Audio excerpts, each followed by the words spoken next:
Big news about the TV production companies actually stating that they're going to be using AI to come up with new shows. So that's the big news for the AI episode when we get to it. Oh no. It has started.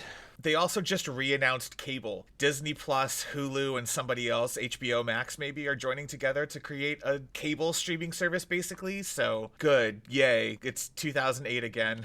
That's not as exciting, right? I mean, even ChatGPT is actually said it's excited by the prospect of designing TV shows. So it is absolutely not excited. It's what a beautiful future. But why are you surprised? I mean, some of the most successful TV shows have been recycled storylines, and what does recycling better than a large language model? I mean, so. Thank exactly you. Right. Thank you. That's been my argument all along. Most artwork is just recycled and derivative. Music's the same. And AI is doing nothing more than humans do. It's just doing it better. I won't say better. But yes, procedurals are all just like somehow Law and Order and CSI are all just the same episode, 22 different ways. Yeah. And the risk of ostracizing myself with the Swifties, but 22, I'm pretty sure ChatGPT can do better than 22. Wow, I'm going to have to edit that out. Yeah, that's that, Andrew, lesson in digital marketing, since you happen to work in a company that does digital marketing, is you don't go after the you don't go after the Swifties. This is the amateur from your part. Yeah. That's right. Oh, that's a good point. Exactly.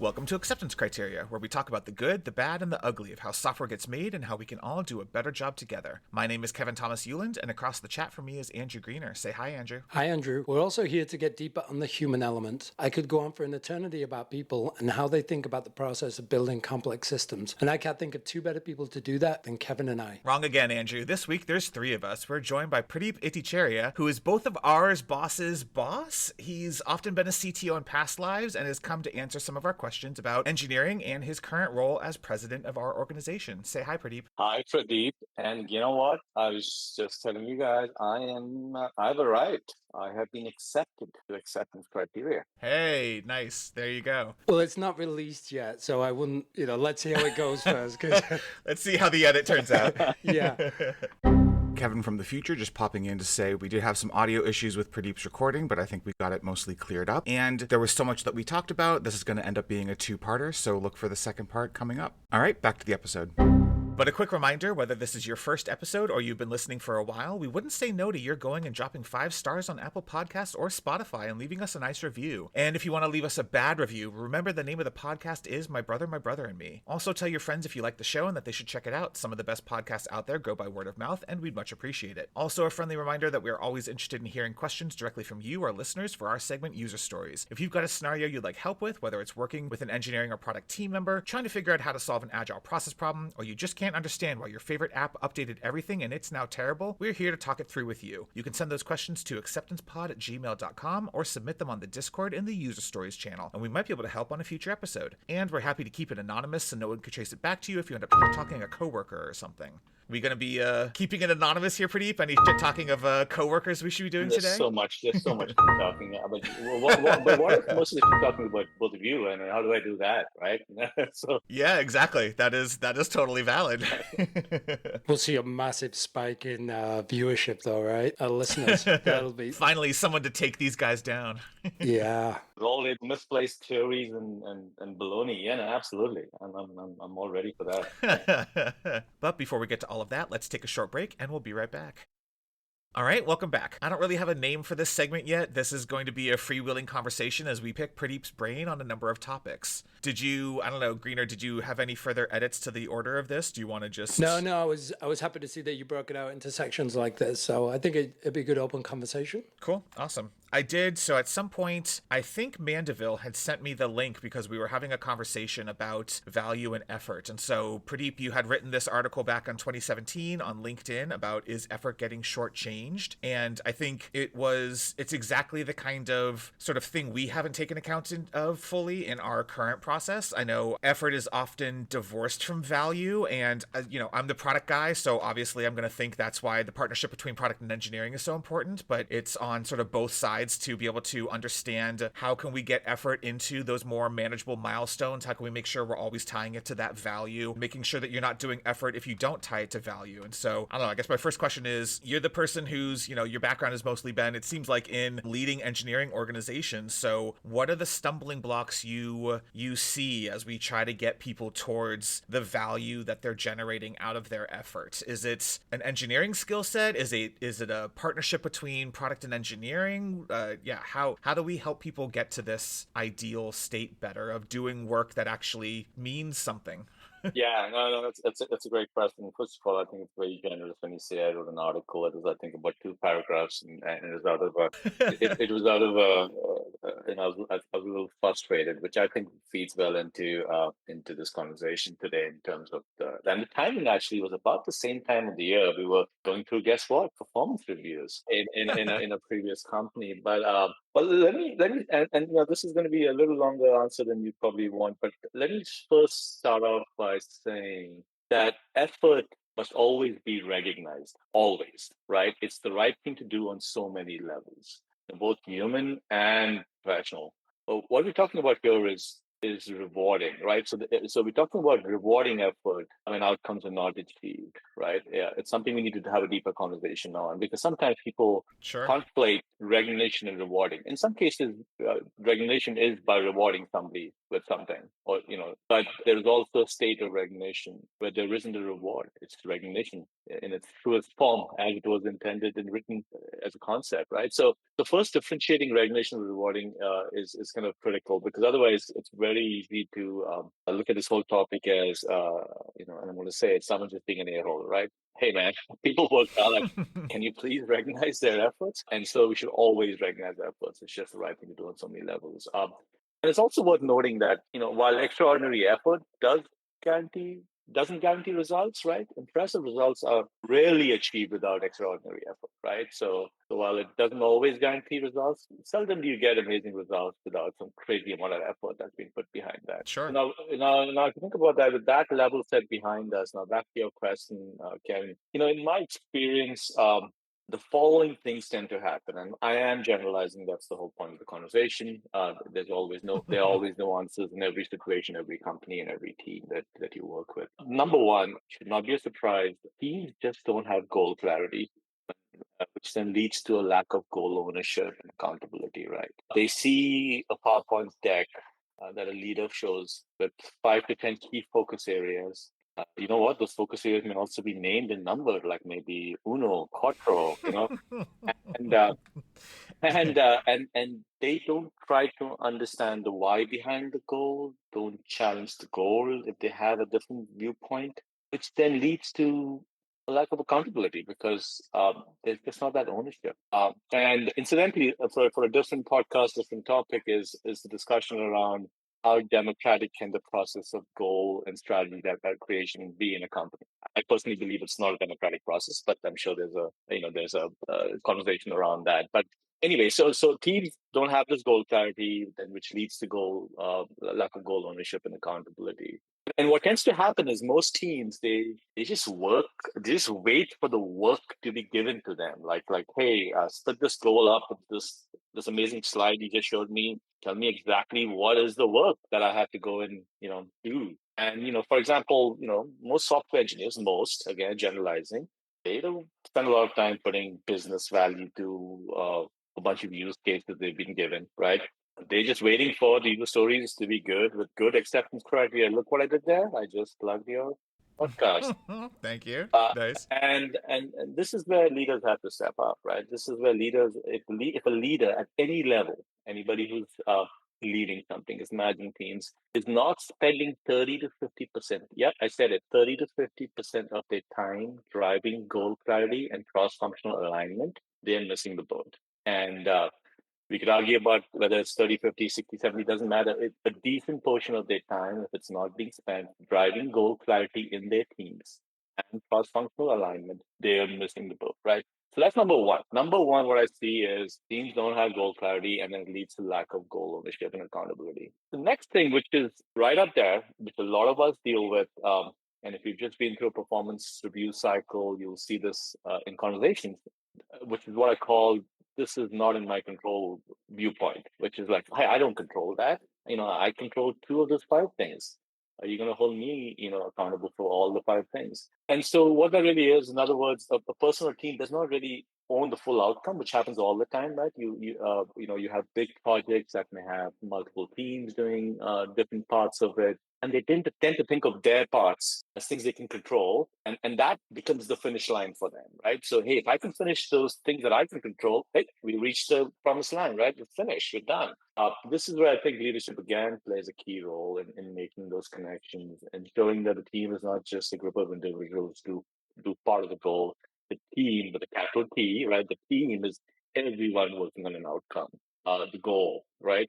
And this is, I'm just going to keep setting you up with more topics for future podcasts, but Yeah. organizational design, organizational structure comes into play here, which is how we organize our teams plays a big role in how teams look at what they own and what they can control. If you have teams, engineering teams, product teams that are extremely specialized, do one thing or a set of things, it's very hard for them to see how they can have any impact on the thing that other team does that's also required, right? So yeah, so number one, lack of goal clarity, ownership, accountability. Second is not in my control, buddy. Sorry, I can't help that. So you gotta, my finish line is what I can control. Have you guys read Inspired by Marty Kagan? Yep.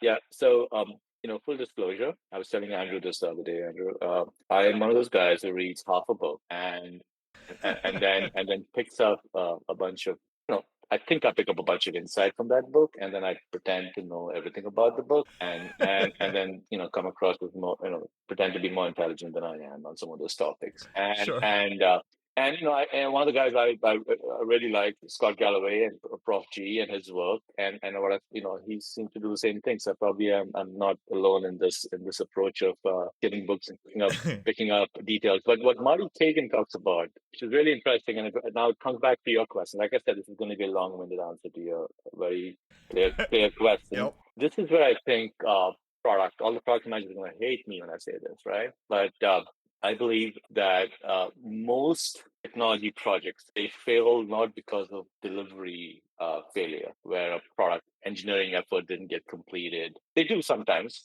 of course. Most projects fail because of what I call value and viability risks not being accounted for. Value risk is whether customer will buy it or the user will choose to use it, right? Right. If you remember the book, he talks about value risk. He talks about usability risk, whether users have a way of figuring out how to use like UX. Right. Then he talks about feasibility risk, which is more like, can engineers deliver the thing that somebody's asking for? And then finally, and he talks about business viability risk. And I think the product manager is responsible for value and viability risks and the overall accountability for products outcomes. The product manager is the general manager of all business outcomes, period. Doesn't matter how the organization is structured. And so now back to the question, a product manager should be able to understand what the value is being delivered from whatever is being asked, and should be able to understand what the risks of delivering that value is, and should be able to communicate that risk often throughout the process for all stakeholders downstream. Right. And I think that is this is not a matter of how requirements are captured. This is not a matter of how an agile process is followed or not followed. This is a matter of a product manager being able to really understand value risk and being able to communicate that and manage that through the process. Yeah, I mean, if that annoys product managers out there, you maybe shouldn't be a product manager if that is a thing that annoys you, because then I don't think you fully understand what should be expected out of your role. So no, I would fully agree. I would be curious if it does seem like it's a partnership in if you are that back-end engineering team who is 4 teams removed from understanding the original value of the thing, then it's a little bit on everybody to figure out how to help you trace that lineage. But even in those situations, I am sort of like, so you said earlier, the responsibility is with the team to, you're spending 30 to 50% of your time making sure that the goal clarity is there. What happens when you don't have that partner in product, and how do you trace that down? Does the organization need to structure itself differently? Like, I mean, that's why I think you then said we have an entire episode just on org structure. What is your recommendation to the person who doesn't feel like they're getting that product support? How do they go and demand that, find that? What's that path for the person who doesn't get that support from that side of the team? Yeah, no, that's a great question. So, one way an organization gets structured for delivering maximum value is to follow the value stream, right? Is to really organize people in a way where they can support the value that's being created. Once the product manager has provided that clarity of what that value is, why will people buy it, right? Why will people use it? Is to organize a team around that value stream. What does that mean? It means product roles, it means engineering roles, it means operations roles, all calibrated and structured to be able to deliver that value. And organizing teams around the value stream itself, big words, but basically, simply put, just making sure that everybody that's required to deliver the value that the product manager has communicated very well to everybody, hopefully, at this point, are connected to each other. So now let's say that that happens, and that's hard to do that, because what does that really mean? So if you had a company that had 7 different products, and you wanted to organize around the value streams of those 7 different products, there's a good chance you're not going to have enough engineering resources or operations resources to kind of be able to kind of dedicate people to each of those value streams.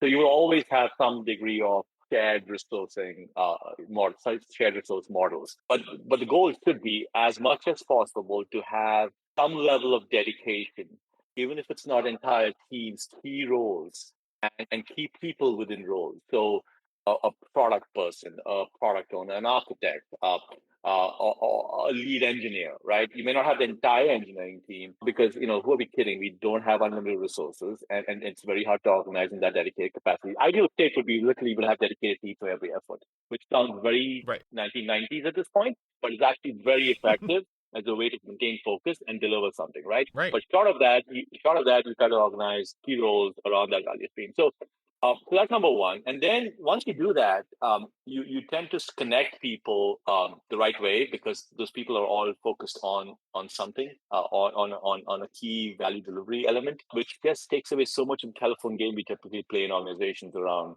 meetings and hoping people get stuff out of conversations when they work on 5 different value streams at the same time.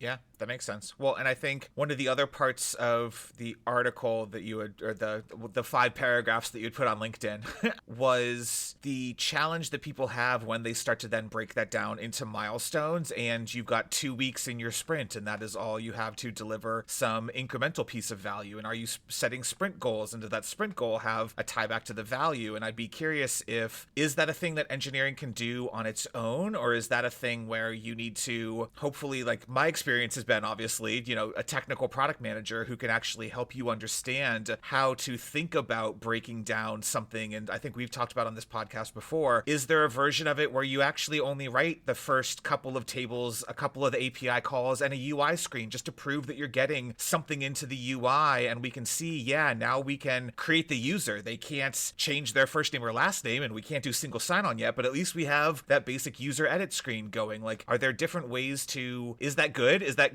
the right way to break down the value? Is it okay if you have 3 sprints where technically no value is delivered? Who's responsible for figuring that out? No, that's a great point. So value is not an absolute thing, right?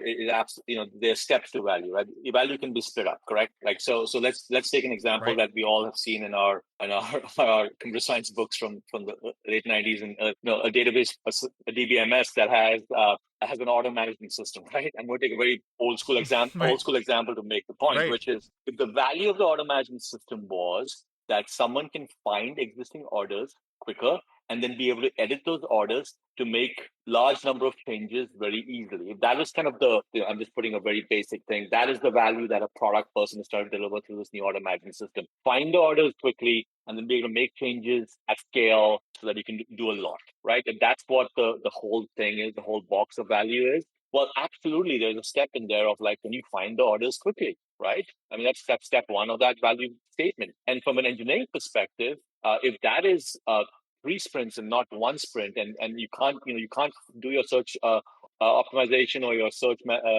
improvements in the UX around the search improvement, it takes 3 sprints and doesn't take, it can't be done in 1 sprint. That is absolutely fine. I think that the point will be that as long as the team understands that after the third sprint is done, we really should be able to check the box on that first value statement, which is find the order and do something with that, right?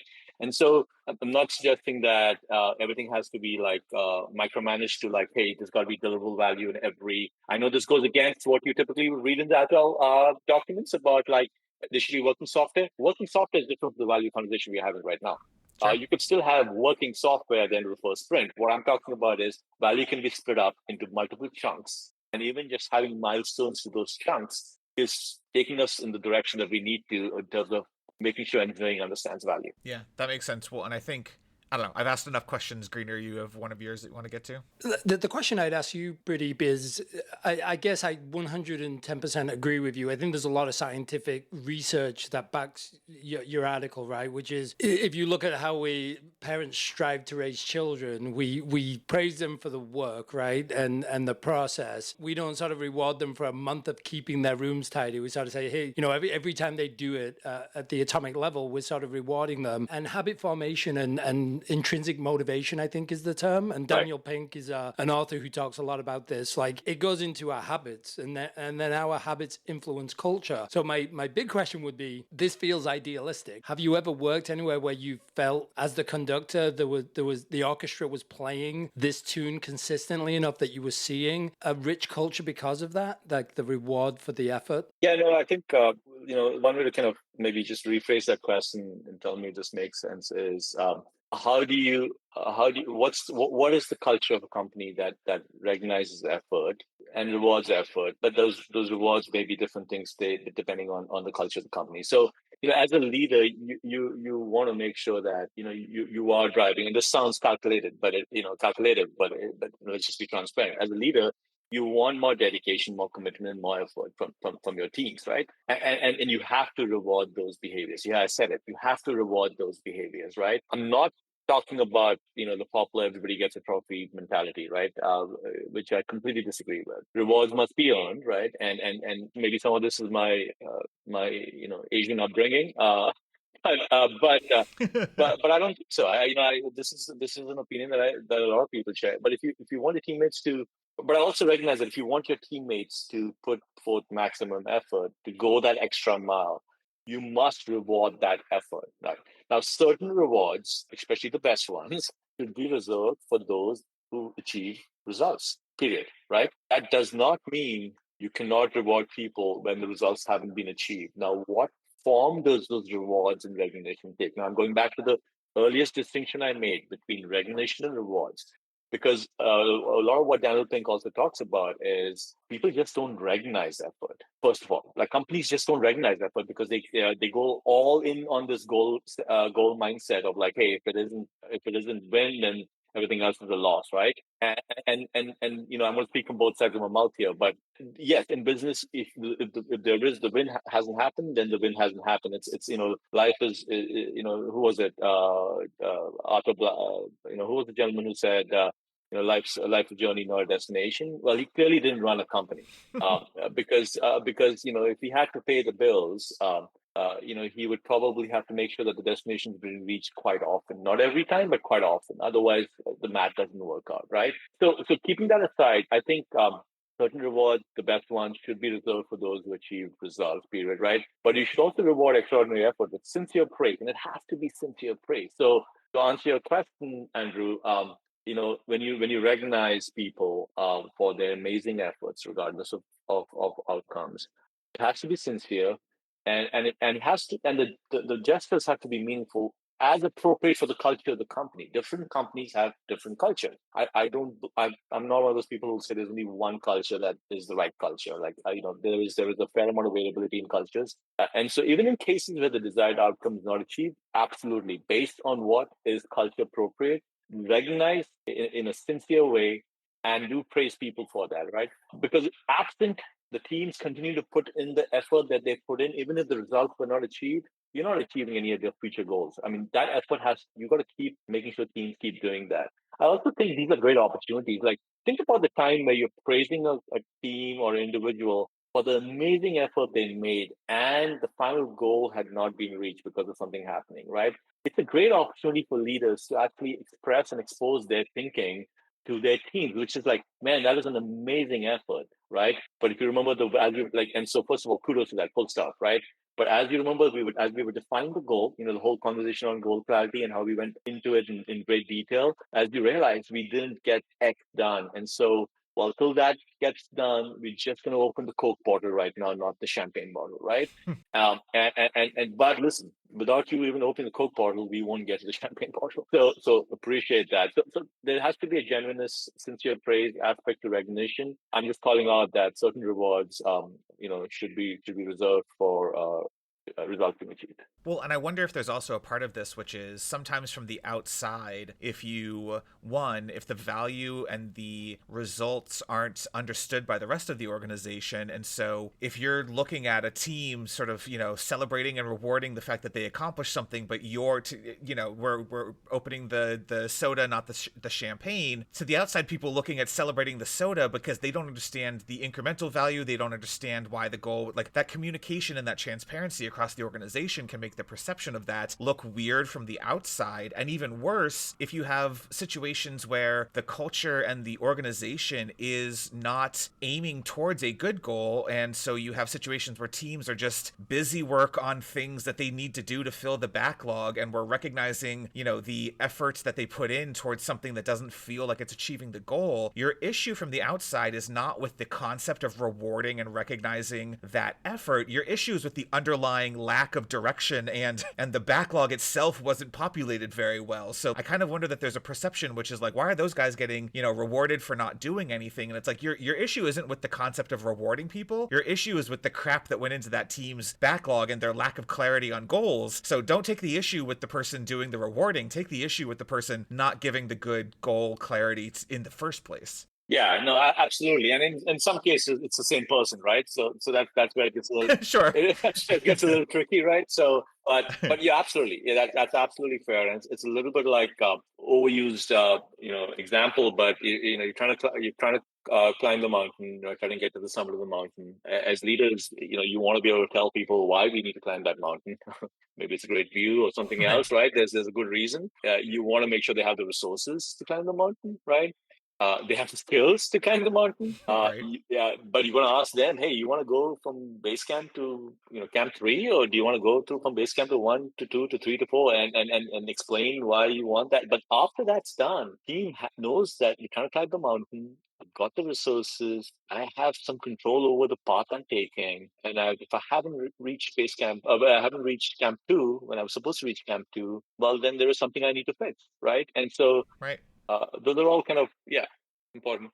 That's amazing. You brought it right back to one of the things I always joke about if I'm going to write a book. There's the easy to see revenue, right, in the P&L, and then there's the not so easy operational cost. And sort of what I've learned is titled digital friction. Like, what's the loss of inefficiency in a company? And I often look at those internal teams that are building process flows between internal systems, but there's not as much fixation at the FinOps level to understand what they're actually saving us and how they're facilitating the machine to build the actual customer roadmap. So, and I don't know if I'd like to think one day I'll actually be able to drive a roadmap like that, which does respect hey, here's the operational costs and all the loss. But it's a very difficult area of tech, because I think in my 25 years, I definitely haven't seen it get as much focus or respect for those numbers, right? Meanwhile, I'm on the hook for 2024 goals, which are purely ops internal efficiency improvements. So that's my only job right now. Well, that's great. great because you have a lot of passionate people like me who've been waiting 25 years to work on that. And I've often used that as a motivator for people in my organizations is, look, it's okay that you haven't worked on a customer facing roadmap. A lot of my career has been focused on internal, right? And I found a lot of passion, certainly in aviation, running IT, it was all about the process and the systems and internal and where we could save money and do it more efficiently. A big aspect of this is also the openness of your partners, since you're talking about operation, on trying to improve operational efficiency on the back of technology. If you have, and we are lucky to have that where we work today, but if you have leaders in those functions, operational functions, who recognize the value of technology, that the value that the role that technology plays in how they drive their operations, and want to look at improving that, so that their teams can work on other higher value work, Right. and do newer things. Once you get that buy-in, then it becomes a much more quantifiable exercise, because then you have a partner who's willing to give you data. Because I've worked with companies where the partner will be like, "Why are you getting into my business?" Right? Like, I mean, I think we're as efficient as we can be. So, let me do my thing and you do your thing and build your software, and right. And so, but that's the beauty of it, right? So again, like, I think if there's that connection is there, that collaboration is there across partners, across stakeholders and functions, and they all understand the value the business is trying to drive, right? Like in our example that you just brought up, Kevin, in our example, those tools improving are going to have both external and internal value. External value in terms of Right. opening up new business models for us with third parties, internal in terms of operational efficiency. So that's a perfect example where the value has to constantly be communicated and validated. Because you know what? We could be completely wrong on this whole external validation thing. And they could say, listen, you guys, I'm Right. sorry, you need about 10 more years of development before you get to the point where you'll be happy with what you give us. But that, I'm not saying that's the case, but the point I'm making is, but as soon as we got, that value risk, identify those big risks early, and keep validating them and communicating them, and then having partners that can collaborate with you, you're on to something. Well, and when you're dealing with the internal stuff, I would also say that, like, find a good product partner, because there are conversations that you can have. Like, we started to have this conversation with David about AI models, and how there are clients who are like, yeah, I'll spend $500,000 with you for the AI model to solve a workflow problem, because none of us can convince Gary's business unit that he should operate differently. If we could just convince Gary to operate differently, we could absolutely not only not have to pay you the $500,000, but then also save the $5 million in the inefficiency. And it's this weird the balancing act of figuring out, okay, can I measure the negative value of Gary's entire business unit being inefficient versus the value and the cost of us doing engineering to work around that inefficiency? There's that weird balancing act of, how do you decide that it's going to be the engineering route versus just fix the process? And I don't think that's not a black and white answer. That's the gray challenge of those internal questions. Right, absolutely. The beautiful thing about all this is AI is not going to care one iota about being rewarded. Great. Okay. It's going to work. It's going to work just as hard either way. Well, I mean, till you create a bunch of agentic models who start reflecting on other AI models and their outputs, and then start giving them bad grades, and then people stop using those models. I think people will start creating their own performance tracking and rewarding systems for AI. Believe me. We're gonna start feeding them bitcoins and stuff. You get the good joules, not the bad watts, when you do a good thing. All those cookies that are going to be gone, we'll just dump them in the AI world. There you go. So I want you to do a time check. We're at about halfway, and we have a whole section on the man, the myth, the legend. Do we want to get to the man, the myth, the legend? I think we need to. I think so, because I think, and don't worry, we edit a lot of this stuff out. So, but somebody like myself and others, even junior engineers who are like, I just want to keep climbing. There's a lot of fascination on what is it, what is being a president? What does it take to get to the, a pinnacle? So a lot of our questions now are going to be about the man, the myth, the legend that is Pradeep Ittycheria. All right, buckle up. This is going to be the least interesting part of this podcast, but yeah, let's do it. I highly doubt that. All right. So this first question, I promise, is not ass kissing, but both of us have talked about the times that we will have conversations with you where we are in the weeds about a thing that we're encountering in our day to day, and there is no possible way you are holding like, this is a massive organization. There's no, like, you are either a robot or you are doing some kind of advanced pattern matching where when I talk about something, you're just relating that back to some past experience that sounds similar, and so you don't actually need to know what the details of my actual situation are, and then you have a conversation with Greener where you do the exact same thing. Like, how are you keeping this company in your head? Are you? What's the secret to actually helping us solve our problems when you couldn't possibly understand the actual details, or do you? Yeah, so some of this is, I think it's just to your point, is pattern recognition, where we all, and you've seen this, you guys have worked as long as I have. We all companies are not that different. There are some things there are some mistakes that all companies make. There's some patterns you see in every company, right? So there is an element of pattern recognition, but I tell you what it is though, right? And I was just thinking about this. There's a lot of noise. I'm sure there's a lot of noise in your day-to-day work. And all that noise is not important. And so you've got to separate the signal from the noise. What just happens is when you do that, it just so happens that smart people like the two of you and others I talk to, when you guys talk about stuff, you also separated the signal from the noise. And so it just so happened that in this big pool of noise that we all have somehow been exposed to because we've been in similar meetings or similar conversations, we've all kind of through the years of our experiences. So this is really not a question about me. This is a collective thing. We've all gotten better at picking up the signals from the noise. And so when you bring up one of these signal-based conversations, and you would not bring up a conversation in our one-on-ones or in any conversation we are having, if it is not something of value for you and you think that I could add some value to it. And it typically is something that you have extracted the signal from the noise. And there's a good chance, 8 out of 10 times, I have also extracted the same signal from the noise that we all were exposed to. This will become harder if we get better at our meetings. If we all don't show up in the same meetings and the same email chains and the same documents, where we all are getting exposed to the same degree of noise, then you will start seeing that I'm not as smart as you think I am, because then you will start seeing that I'm not picking up most of the signals that you're picking up to. So that's kind of a very high level kind of number one, what's happening. But number two, what's happening is you are all working on, I'm just speaking for two of you because of the way the questions come up, you're working on things that I care about.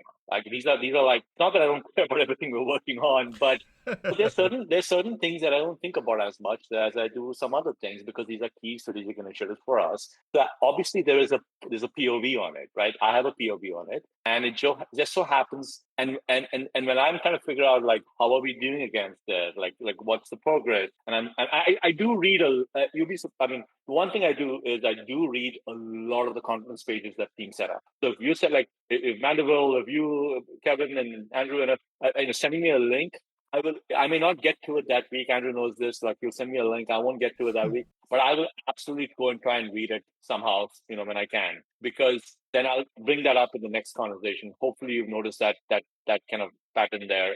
And the thinking there is that somebody clearly saw value in putting something on a conference page or on a document. Read it, right? Read it.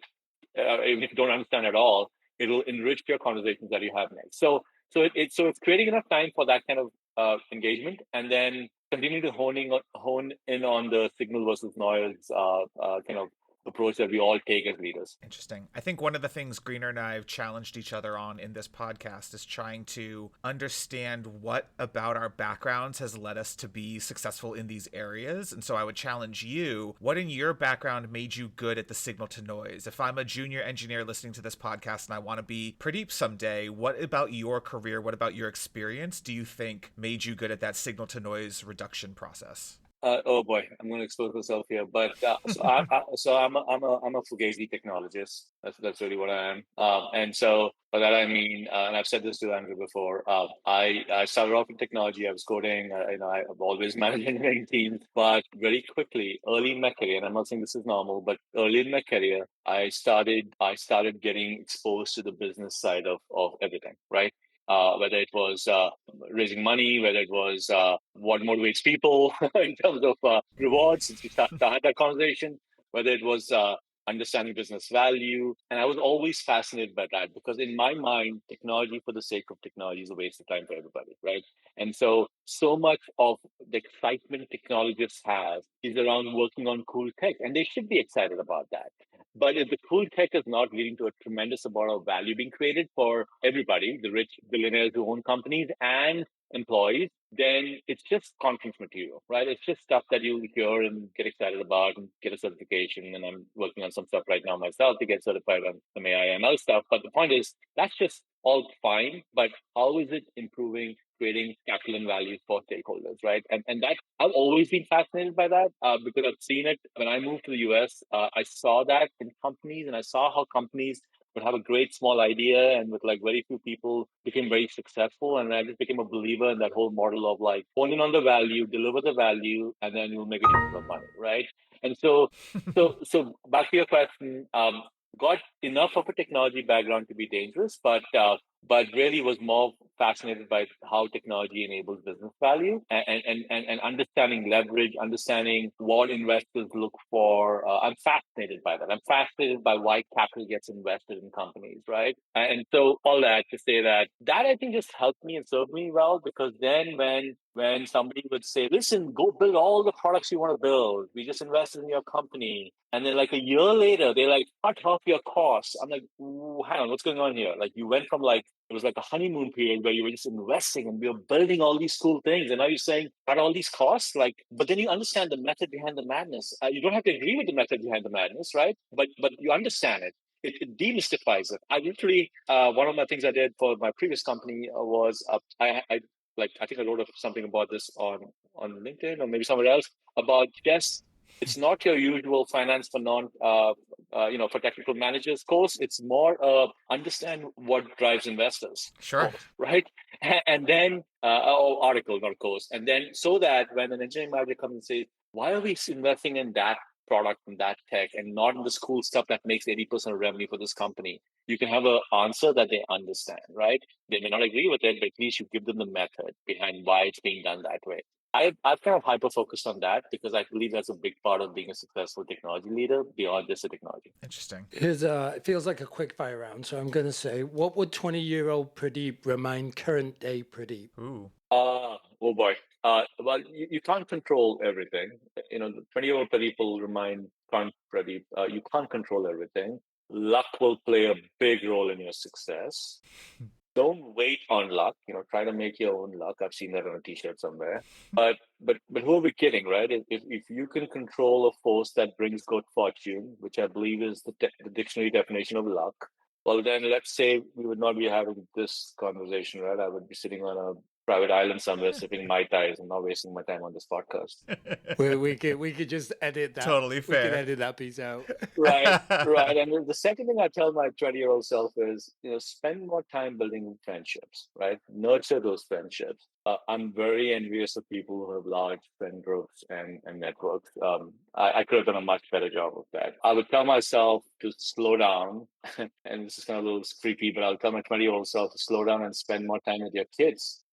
Even though, why would a 20-year-old be thinking about kids? But, because I read a stat which was jarring, which was 75% of the time we spend with our kids in our lifetime is spent by the time they are 12 years old. So just think about that for a second. 75% of the time we spend with our kids in our lifetime will be spent by age 12. Right. My kids are going to be 21 soon and 18 soon. Well, I'm well past that 75% time that I could have spent with them. So spend more time with the kids, with your family. Yeah, so can't control everything. Spend more time building friendships and nurture those friendships. Spend more time with your family and your kids. I like it. Yeah, that's nice. I feel like you're calling out to Kevin and I to be friends with you.